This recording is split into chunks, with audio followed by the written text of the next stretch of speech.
This is going to sound a bit weird, but I'm going to Germany for a golf lesson.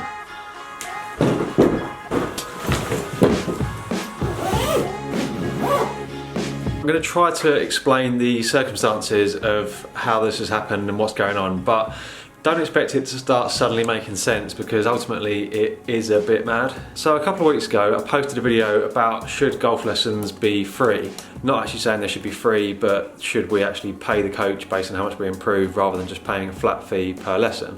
It was a bit of a sort of complicated one, but anyway, a lot of people got in touch, a lot of students saying that they would obviously like that, but also quite a few coaches, some of them saying that actually they would go for a kind of system like that. And one guy got in touch with me directly and basically said that that's kind of how he works with a lot of his students already. Most of them are kind of development tour players, and he basically doesn't charge them any money, but he takes a percentage of whatever they earn.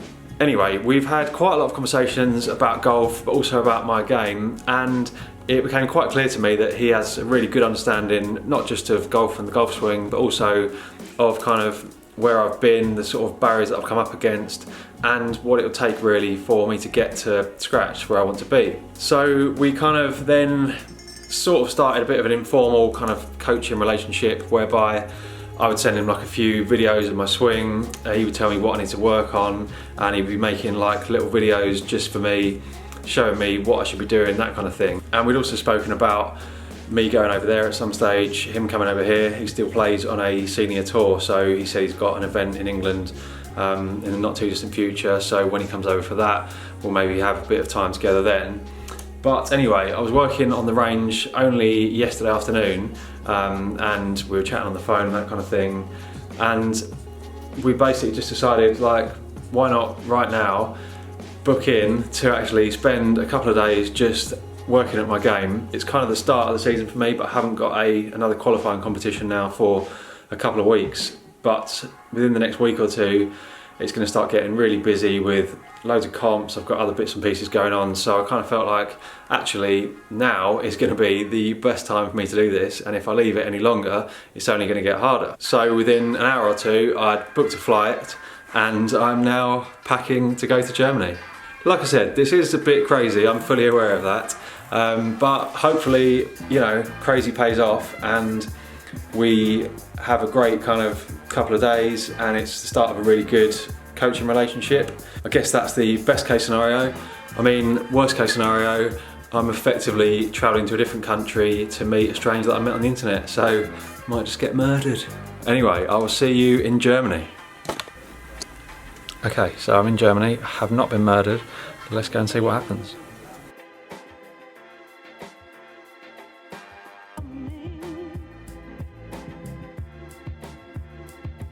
Right, first things first, I realised I never actually explained why Germany.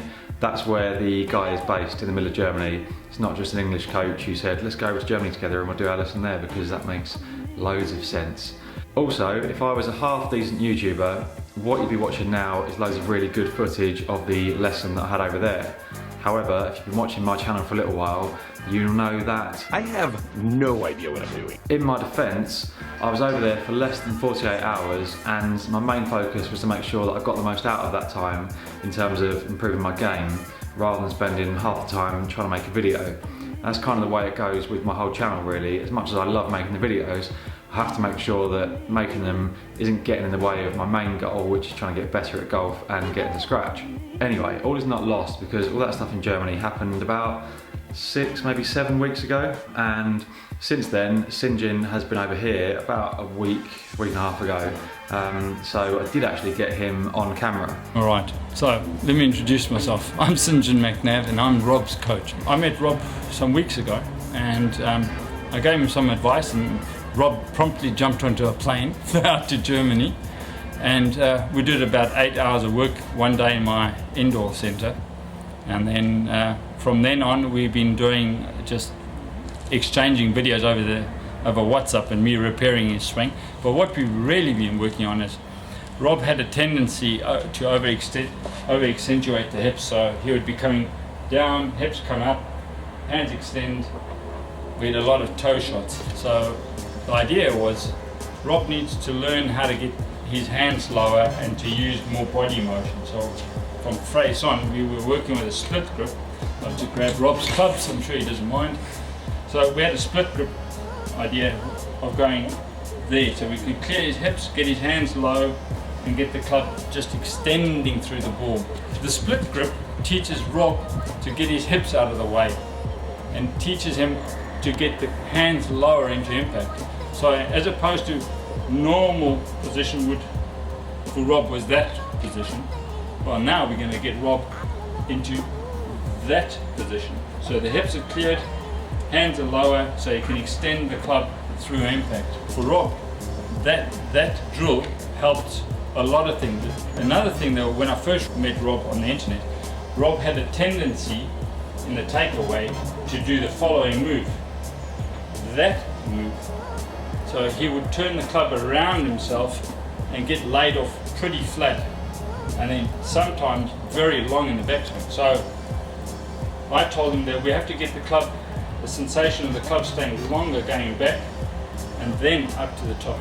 We seem to have cured that in the 5 weeks we've been working, just over the internet, just 5 weeks over the internet, we've cured this motion. So now we've got Rob going there, we then got him in here, that's his impact position. And then he's got the full extension, which is what I'm looking for, and then from there just a more stable, balanced finish. Because Rob was a bit flimsy in his finish. It looked as though he could fall over any second. But we fixed that. He looks more stable now. We're using TrackMan obviously, and today, after 5 weeks of work, I'm pretty happy. I reckon he could get to scratch in the year that we've decided on. We decided we would work together for the next year. Can we get down to scratch in a year is his goal, and I said yes, we're going to do this. Hey Rob? Happy days. Let's do it.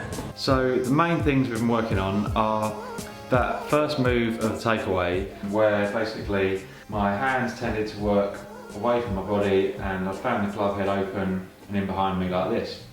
Now, St John is not the first person to have said this to me. If you watched my videos last year, you'll see that I had 2 lessons in about the space of a week, one with Dan Whittaker and one with David Holman, and they both... Hello mate. That's how it's Simba. It's you, look. Who's that handsome dog? That's you, yeah. That's not lunchtime. Good boy. Good boy. I mean, you're welcome to stay there if you want. You're probably a lot more interesting to watch than me, to be fair. Good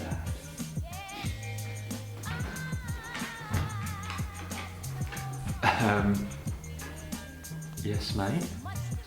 Wanna be in it? Come in.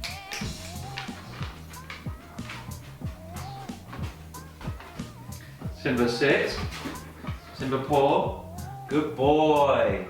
Good boy. Good boy. I don't know if you've got that, but people will be very impressed with what you've learned. Good boy. I'm not planning for this to turn into a dog training video, but Simba is doing very, very well. Anyway, so yeah, a few people have said to me exactly the same thing. That's the first problem when you go off swing. That's what you need to work on. But I think there's a couple of reasons why this time I've actually really knuckled down and not fixed it, but I'm certainly making a good attempt at changing it. The first one is simply that, you know, this is the third person now who said exactly the same thing to me. So it's starting to get to the stage where I'm starting to think, well, you know, 3 good coaches, they all know what they're talking about. They've all said, you've got to stop doing that. And obviously last year I got to the stage of hating my golf swing so much that I was about to pack up golf. I've now started to think maybe you should actually make an effort to fix that. And the second reason that I sort of really put a big effort into changing it is that St John was trained to coach by Hank Haney. Hank Haney, most of you probably know, was Tiger Woods' coach for quite a few years. I think he was his coach for 6 of his major wins. And you can have a lesson with Hank Haney, but it costs, I think, about 1,500 quid or more for an hour. And St John was saying to me, if you had a lesson with Hank Haney and he said, stop doing that with your wrists, you would stop doing it straight away because you wouldn't want to waste an hour and 1,500 quid having Hank Haney just stood there saying, no, you're still doing it, stop doing that with your wrists. You're going to just stop doing it within 1 or 2 swings so that you can get on to the next thing and try and get the best value for money out of that lesson. And that kind of struck a chord with me really. Okay, I'm not paying 1,500 quid for a lesson, but it's possible to just stop doing something. You know, it's only my body, my wrists, my hands that are doing that. The club hasn't actually got a mind of its own. I decide where it goes. So yeah, those kind of factors made me just think, right, stop doing that. And I'm not saying that it's completely fixed forevermore. That's probably going to be a tendency that will creep back in at times, and there'll be certain swings that I'll put on videos like course vlogs or whatever, and you might look at it and say, well, you're still doing that thing, and yeah, it's going to be an ongoing battle, but it's one that I'm actually tackling now rather than just sort of ignoring it and thinking, well, I've hit good shots doing that, so it's probably not that big an issue. The second big thing I've been working on is my hip action.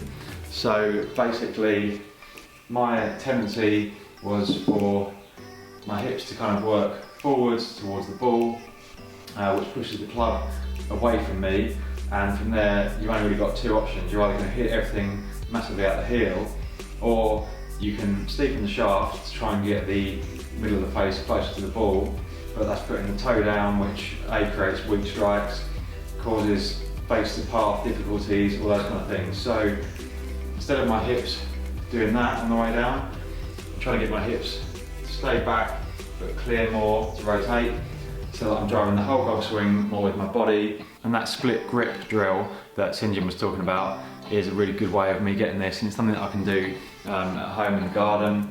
So basically, put my left hand on like normal, right hand goes right on the bottom of the grip so that my two fingers there on the very bottom of the grip. And basically, if I do the old motion, stand up like that, I can't even reach where the ball would be with the club. Whereas if I do it right, I get the club down to where the ball is.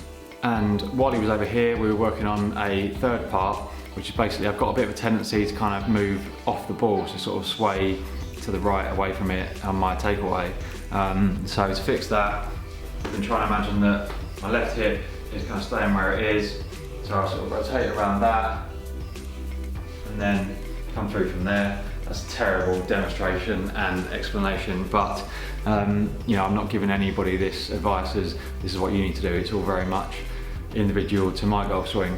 That seems to make quite a big difference to my impact. I hit the ball lower, so I tend to hit the ball quite high normally, and it's making me hit it a lot further, so I was hitting my irons 15-20 yards further with that. But it's all going to be an ongoing process, but what has been really helpful and enabled me to actually play some decent golf while I'm making these changes is that Sinjin says to me, go and work on your swing when you can. You know, even at home there's stuff I can do, but obviously if I go to the range and hit balls, that's great. But when I'm out on the golf course, just play golf, because in the past, oh, uncomfortable. I'm still uncomfortable, hang on.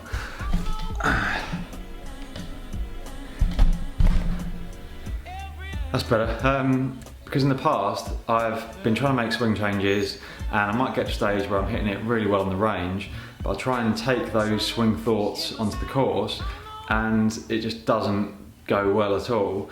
And then obviously you start hitting loads of bad shots, and that makes you think, well, maybe this swing change isn't right. Whereas Sinjin has said to me, the golf course just is not the time to be doing that. You need to put in the time and the practice to change your swing off the golf course, but as soon as you come to tee it up, you just take whatever swing you've got and use that to get your way around the golf course. And that so far has been working pretty well. So I'll take you across to my laptop so that I can have a look at some scores and give you a little handicap update.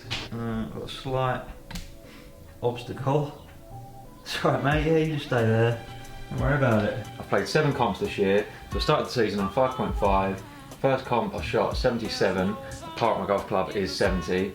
So that was 35 points. Handicap stayed the same. Then the following one I shot 74. That was 38 points. So that got me cut from 5.5 to 5.1. Yep. Then I shot 79 in a medal, so net 74, went up 0.1, so let's say I'm off 5.2 there. Then I shot a 74 in a Stableford, so 37 points. That got me cut from 5.2 to 5. Then last week I had a medal competition and I shot my best ever competition round, which was a 1/71, and I won the competition by a shot, but more importantly that got me cut from 5.0 to 4.5. I then had a midweek competition and I shot 76, so 35 Stapleford points. Annoyingly, if I'd been one shot better, I would have got cut to 4 for the first time because of the standard scratch. But weekend just gone, had another competition, a medal, first of a 2-round competition actually, and I shot a gross 72, so net 67, and that got me cut from 4.5 to 4.1, so that's the lowest my handicap has ever been again. So obviously some really good results so far this season. It's the second round of that competition, not this Sunday coming, but the one after, so hopefully have another decent round in that and see what happens. But more importantly, my handicap's come down 1.4 shots in the space of seven competitions. So if we can keep that up, then happy days. But yeah, we'll just see what happens. The competition at the weekend, I hit the ball really solid, so I shot 2 over, but I had a birdie putt from either on the green or the fringe on 16 of the 18 holes. I had 2 3 putts, one from 20 feet on the 5th and one from a fair distance on the last. I made 2 birdie putts, and then yeah, the 2 times that I actually missed the green properly were on 9 and 12, and I didn't get either of them up and down. So yeah, worked out at a 72, but like I said, you know, that's about the worst I could have scored really. But can't knock it, hitting the ball really well. If we can carry on like this, then happy days. So yeah, things are going well. In terms of having a golf coach who is based in Germany, I realise that a few people will think that's a bit mad, and obviously it is. We're still just going to kind of see how it goes. At the moment it's going well. When Sinjin first got in touch with me, it was around the time that I went and played Liam Robinson, the Challenge Tour player, and he told me that his coach is based in Australia. I thought that was quite interesting, that a player of that calibre, who is obviously playing in tournaments pretty much every week and trying to win money to make a living, if he's willing to have a coach who's based out in Australia, then maybe for me to have a coach based in Germany isn't so ridiculously impossible. But yeah, we'll see how it goes. You know, it's an experiment really, but we've got nothing to lose. You know, if we decide that it doesn't work out and, you know, doing it over WhatsApp is proving too difficult, and, you know, I can't get over there that much, which, you know, is a struggle because I've got competitions, work, Simba, other commitments, and also just the expense. I mean, when I went over, it was maybe, I don't know, 350 quid once I'd done flights and parking and everything else. So obviously time and money wise, I can't be doing that every other week. But in the meantime, it's going well, so I'm going to keep working at the things that he's giving me. Hopefully keep playing well in competitions and keep getting the handicap down. But the main thing at the moment is I'm really enjoying my golf, and I feel like even if I go out and play badly, I will still enjoy it. Anyway, I'm rambling on now, and I've got a hell of a lot to do, including getting a putter, because I'm still using the Spider that my mate lent me, but he is very keen to have it back now, so I need to get a putter sorted ASAP. I should have another video or 2 coming up pretty soon, because I've already recorded another scratch match, so I've got to get that edited and that'll be up.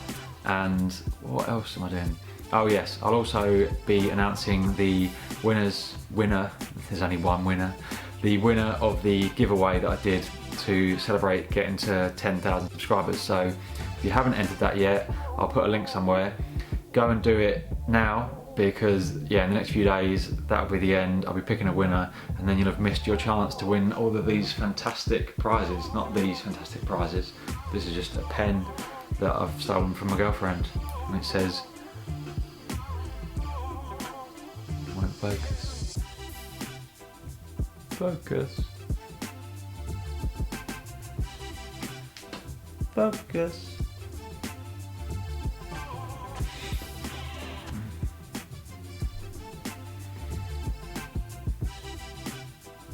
Well, it won't focus, but it says dream, do, enjoy, share, which I guess makes sense. So, you know, go to bed, have a dream, do something, enjoy it, and then share this video. I'm positive that's what the people who made this pen meant. Anyway, thank you for watching. Going into that giveaway to win other stuff, not this pen. Maybe I'll throw this pen in. I'm sure Kat won't mind, she wouldn't even notice. So yeah, whoever wins can also have this weirdly cryptic, emotional pen. And that is going to be the end of the video. I'm sure you're all very pleased to hear. See you next time. No, what do I say? See you in the future. My God, I'm losing my mind again, aren't I? Simba, do you think Dad's a prick?